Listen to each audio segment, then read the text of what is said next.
আসসালামু আলাইকুম সবাইকে জুম্মা মোবারক। জুম্মার নামাজ পড়ার জন্য যাচ্ছি। 3 দিন পরে গোসল করলাম। ভাই কি যে ঠান্ডা, কিছু মনে করবেন না, 3 দিন পরে গোসল করলাম সেই জন্য।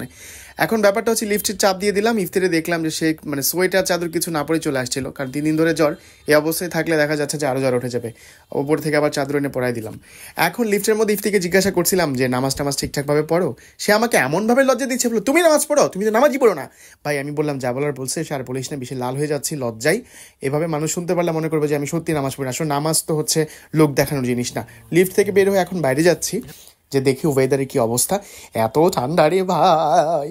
ওকে ঠিক আছে, ঠান্ডা হোক, তারপর নামাজ তো পড়তেই হবে। এখন আরিফ শেখকে দেখার একটা ভাবসাব ধরে, ওরে বাবা পাঞ্জাবের উপরে এটা কি পড়ছে, যাই পড়ছে, কিছু কাজ দেবো না। জুতা কিন্তু নিজ দায়িত্বে রাখতে হয়। মসজিদে যাওয়ার পর যে কোনো টাইমে জুতা কিন্তু পটল তুলতে পারে। নামাজ পড়ে বের হয়ে গেলাম, মসজিদের ভিতরে তার ফুটেজ টুটেজ নেওয়া যায় না, একটা ভদ্রতার একটা ব্যাপার স্যাপার আছে। এখন কথা হচ্ছে আরিফ শেখের এই ড্রেস সম্পর্কে কিছু বলতে চাচ্ছিলাম, কিন্তু বলবো না। সে সকাল পরবর্তীতে সে কমেন্টস করবে, ভাই এটা কি বললেন, মানে আমাকে লজ্জা দিলেন। আবার বলতেছি এটা আমার স্টাইল। ওকে, তোমার স্টাইল নিয়ে তুমি থাকো। ইফতিকে জিজ্ঞাসা করলে নামাজ যে পড়েছো কেমন লাগছে এখন নামাজ পড়ার পর।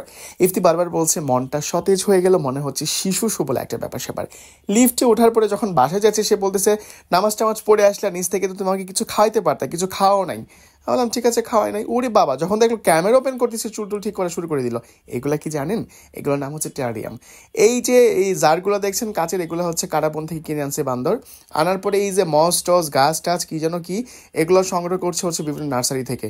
ও মা, এই দুই বান্দর এখানে কি করে? ওটা জিজ্ঞাসা করলাম কি করছিস? পরে বলতেছে আমরা একটু এডিট করবো, তো একটা ভিডিওর ব্যাপারে কথা বলছি। আরেকজন দেখেন সারাদিন চিল্লাইলে কথা শুনে না, তারপর আমার হেডফোন গুজে বসে আছে। একদিন বলছে আমার হেডফোন কিন্তু ইফতি পড়বি না।